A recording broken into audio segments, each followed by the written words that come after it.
Hello friends, today we are going to explain Woods fitting reaction. इससे पहले हमने आपके लिए वुड्स रिएक्शन एक्सप्लेन किया था. आज हम आपके लिए वुड्स फिटिंग रिएक्शन लेके आए हैं. यहाँ हम देखते हैं Wurtz Fittig reaction is an essential organic reaction for synthesising substituted aromatic compounds. It involves the reaction between an alkyl halide and aryl halide in the presence of sodium metal and dry ether to yield a substituted aromatic compound. हम यहाँ देखते हैं कि इस reaction का use हम substituted aromatic compound के synthesizing में करते हैं. और हम यहाँ देखते हैं reagents एज ए रिजेंट हम यहाँ पर एल्किल हैलाइड और एरिल हैलाइड लेते हैं और in the presence of sodium metal and dry ether की प्रेजेंस में जब हम रिएक्शन कराते हैं तो हमें as a product substituted aromatic compound मिलता है. The sodium metal used in the reaction is a highly reactive element and thus require a solvent that does not inhibit the reactivity. हम यहाँ देखते हैं कि सोडियम मेटल जो होता है वो हाईली रिएक्टिव होता है, इसलिए हमें as a solvent ether use करना होता है जिससे कि रिएक्टिविटी पर कोई फर्क ना पड़े. Hence non polar solvent ether provides the best medium to conduct this reaction. इसलिए नॉन पोलर सॉल्वेंट ईथर जो होता है इस रिएक्शन को कंडक्ट करने के लिए बेस्ट मीडियम होता है. Except for sodium many other metals can also be used in order to give rise to similar products. This include potassium, iron, copper and lithium. While using lithium, the reaction needs ultrasound presence in order to obtain the product. हम यहाँ देखते हैं कि sodium जो होता है उसके अलावा भी हम बहुत सारे मेटल्स होते हैं जिन्हें हम इन रिएक्शंस में यूज़ कर सकते हैं, जैसे कि potassium, iron, copper and lithium. But in the case of lithium reaction needs ultrasound presence in order to obtain the product. अब देखते हैं कि बेसिक वुड रिएक्शन क्या होती है. यहाँ पर हमने देखा कि बेसिक वुड रिएक्शन में एक ये है एरिल हैलाइड और is react with sodium and this is the alkyl halide.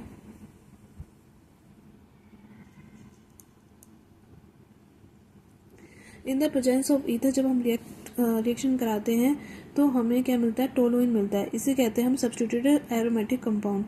और साइड प्रोडक्ट हमें मिलता है सोडियम क्लोराइड. अब हम आते हैं mechanism of Wurtz Fittig reaction. जब हम वुड फिटिंग रिएक्शन की मैकेनिज्म के बारे में बात करते हैं तो हम यहाँ पर देखते हैं कि वुड रिएक्शन जो होती है उसमें both involves an alkyl halide and aryl halide. However their activities differ significantly and in the alkyl halide and aryl halide have different halides ion. This difference in their activities results in a different mechanism for the Woods fitting reaction than when the alkyl halide and aryl halide have the same halide ion. The reaction in the former case proceeds via the radical mechanism and in the latter it proceeded via the organoalkali mechanism. हम यहाँ देखेंगे कि जब हम देखें कि alkyl halide और aryl halide दोनों में जो हैलाइड आयन जो होता है वो इनसिग्निफिकेंट होते हैं, तब हम यहाँ पर देखेंगे कि ऑर्गेनो एल्कली मैकेनिज्म यूज़ होती है. और अगर हम कहें कि एल्किल हैलाइड और एरिल हैलाइड दोनों सिग्निफिकेंट हैलाइड्स होते हैं यानी कि इनकी रिएक्टिविटी में कोई डिफरेंस नहीं होता है, तब हम देखते हैं कि यहाँ पर रेडिकल मैकेनिज्म यूज़ होती है. अब हम आगे बात करेंगे रेडिकल मैकेनिज्म के बारे में और ऑर्गेनो एल्कली मैकेनिज्म के बारे में. अब हम आपको एक्सप्लेन करेंगे organo alkali mechanism and radical mechanism. Organo alkali mechanism को हम देखते हैं कि ये मैकेनिज्म जब यूज़ होती है तब हम एल्किल हैलाइड और एरिल हैलाइड इज इनसिग्निफिकेंट, यानी कि एल्किल हैलाइड और एरिल हैलाइड जो होते हैं उनमें हैलाइड जो होते हैं वो इनसिग्निफिकेंट होते हैं, उनकी रिएक्टिविटी में डिफरेंस होता है. The aryl halide molecules react with sodium metal to produce an intermediate organo alkali compound. अभी हम यहाँ देखेंगे कि एरिल हैलाइड जो होता है वो सोडियम मेटल से रिएक्ट करके और एक ऑर्गेनो एल्कली कंपाउंड बनाता है. यहाँ हम देखते हैं कि ये होता है एरिल हैलाइड और ये सोडियम से रिएक्ट करके और क्या बनाएगा यहाँ पर ऑर्गेनो एल्कली कंपाउंड जो कि एज ए इंटरमीडिएट बनता है. और फिर ये इंटरमीडिएट जो रिएक्ट करता है विद एल्किल हैलाइड और एल्किल हैलाइड से रिएक्ट करने के बाद यहाँ पर हमें मिलता है एल्किल एरिल और सब्स्टिट्यूटेड बेंजीन. इस तरह से ये मैकेनिज्म कंप्लीट होती है. उसके बाद बात करते हैं हम रेडिकल मैकेनिज्म के बारे में. रेडिकल मैकेनिज्म कब फॉलो करते हैं, जब एल्किल हैलाइड और एरिल हैलाइड इज सिग्निफिकेंट, यानी कि एरिल हैलाइड और एल्किल हैलाइड जो होते हैं वो दोनों सेम होते हैं, उनकी रिएक्टिविटी में कोई डिफरेंस नहीं होता है. In this mechanism the reaction proceed by the formation of alkyl and aryl free radicals. यहाँ पर क्या बनते हैं, यहाँ पर हम देखेंगे जब सोडियम जो होता है वो एज ए रिजेंट वर्क करता है एंड देन यहाँ पर एरिल फ्री रेडिकल बनता है और यहाँ पर एल्किल फ्री रेडिकल भी बनता है। और ये दोनों फ्री रेडिकल्स जो होते हैं वो जब कंबाइंड होते हैं यानी एज ए कपलिंग रिएक्शन यहाँ पर होती है, देन हमें मिलता है यहाँ पर एल्किल एरिल और सब्स्टिट्यूटेड बेंजीन, यानी कि यहाँ पर रिएक्शन कंप्लीट हो जाती है। ये है complete radical mechanism. Generally, students get confused between Woods reaction, Fittig reaction, and Woods Fittig reaction. So we are giving here a comparative study of all these three reactions in a tabular form. तो हम यहाँ देखेंगे कि Woods reaction, Fittig reaction और Woods Fittig reaction में actually क्या difference होता है, जिससे कि आपको ये सारी कन्फ्यूजन दूर हो जाएगी कि हम कब Woods रिएक्शन यूज़ कर सकते हैं, कब हम Fittig रिएक्शन यूज़ कर सकते हैं और कब हम Woods Fittig रिएक्शन यूज़ कर सकते हैं। तो सबसे पहले हम देखते हैं कि डेफिनेशन में हमने देखा कि 2 alkyl halides react with sodium metal in the presence of dry ether to form a higher alkane। यहाँ पर हम 2 alkyl halides यूज़ करते हैं। फिटिंग रिएक्शन में हम 2 एरिल हैलाइड्स यूज़ करते हैं और as a reagent and Wurtz Fittig reaction में हम an aryl halide and alkyl halide use करते हैं as a reagent in the presence of dry ether in order to form substituted aromatic compound. और ये difference हम यहाँ पर reaction में भी देख सकते हैं। यहाँ पर हमने रिएक्शन में देखा कि यहाँ पर हम 2 एल्किल हैलाइड यूज़ करते हैं और यहाँ पर हमने देखा कि यहाँ पर हम 2 फेनिल हैलाइड्स यूज़ कर सकते हैं और यहाँ पर एज ए रीजेंट हमने एल्किल हैलाइड और फेनिल हैलाइड यूज़ किया है। उसके बाद हम देखें कि ये टाइप ऑफ रिएक्शंस कौन से होते हैं। ये सब कपलिंग रिएक्शन है, coupling reaction and then coupling reaction. उसके बाद named after Charles Adolph Wurtz, Wilhelm Rudolph Fittig and Wilhelm Rudolph Fittig and Charles Adolph Wurtz, दोनों ने कंबाइंड होकर हम यहाँ पर कहते हैं Wurtz Fittig reaction. And applications में हम यहाँ देखते हैं कि वुड्स रिएक्शन है to prepare asymmetric alkenes and Fittig reaction to prepare aromatic biphenyl compounds and Wurtz Fittig reaction is used for the synthesis prepare substituted aromatic compounds and to prepare organosilicon compounds। अब हम बात करते हैं application of Wurtz Fittig reaction. Wurtz Fittig reaction is useful in the laboratory for the synthesis of organosilicon compounds. For example tertiary butyl trimethoxysilane can be prepared by Wurtz Fittig reaction. In this 40% yield is obtained। Application of wood fitting reaction are limited. It is not used at a large scale for industrial purpose. However, it is useful in the laboratory synthesis of substituted aromatic compounds.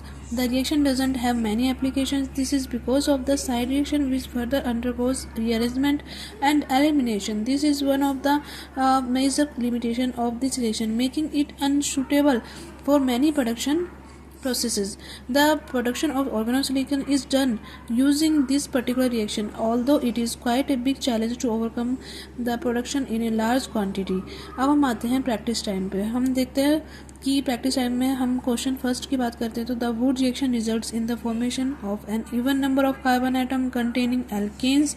Which other reaction also gives the alkanes with an even number of carbons. अब हमने यहाँ पर देखा कि would reaction जो होती है उससे हमें even number of carbon atom मिलते हैं एल्केन्स में। तो ऐसी कौन सी अदर रिएक्शंस है जिससे कि हमें even number of carbons alkane मिलते हैं। तो यहाँ पर हम बात करते हैं Kolbe reaction. Kolbe reaction also results in the formation alkenes with even number of carbon। Kolbe's reaction involves the electrolysis of the sodium and potassium sides of carboxylic acid which result in the formation of symmetric even numbered carbon alkenes।